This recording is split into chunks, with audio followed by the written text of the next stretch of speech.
Okay, so today we're going to have a quick overview of Nvidia PhysX, and there's a reason for this because I'm noticing in a lot of comments some people are wondering how come you have Nvidia, what about AMD? I got a 7970 or I've got a 7750 or I have this and that, and am I going to be out of luck, what have you? And I'm not here to tell you to go throw out your 7970 because that's obviously a very powerful card.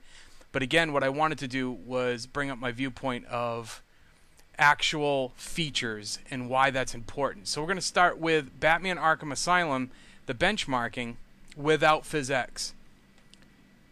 And as you can see, it still is, texture-wise, it looks amazing. I have this completely maxed out as much as you can, except for the PhysX. And keep in mind those rafters going by, and this scene also is another one to keep in mind.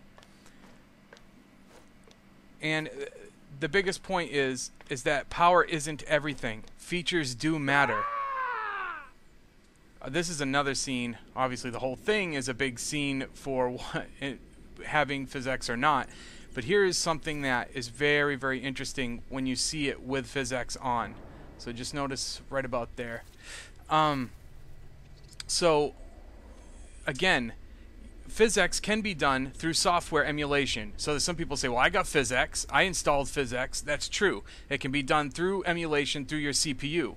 But why have your CPU doing something that a video card can do and let your CPU do what your CPU should be doing? That's one of the biggest factors. There are other features. I might do a whole other feature set of, from hardware Teslization to everything that, and TXAA, all of the filtering things that Nvidia does that others don't. But that might come in the future.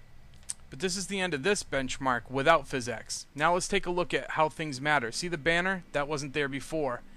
These things, do they enhance gameplay? Not necessarily. They enhance immersion into the game.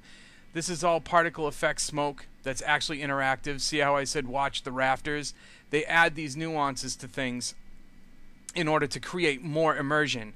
And I don't know if anybody remembers the 1989 Batman with Michael Keaton. But the thing is the smoke and the fog that was in that movie that was there, it added a grit and a dirt and a mystique and everything to it. And it actually added to the movie. You can't picture without it.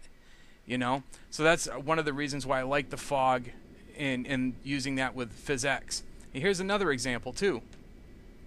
Is if you noticed, they were just kind of walking through the papers, but now they're actually kicking those papers around as individual pieces of geometry.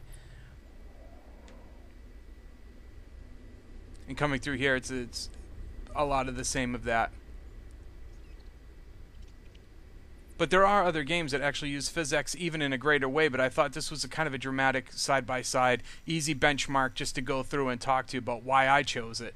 And you can see, look at this fog rolling down compared to the way it was before.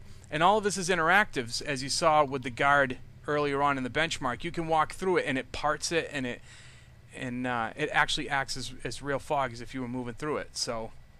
But that was just a look at Nvidia PhysX.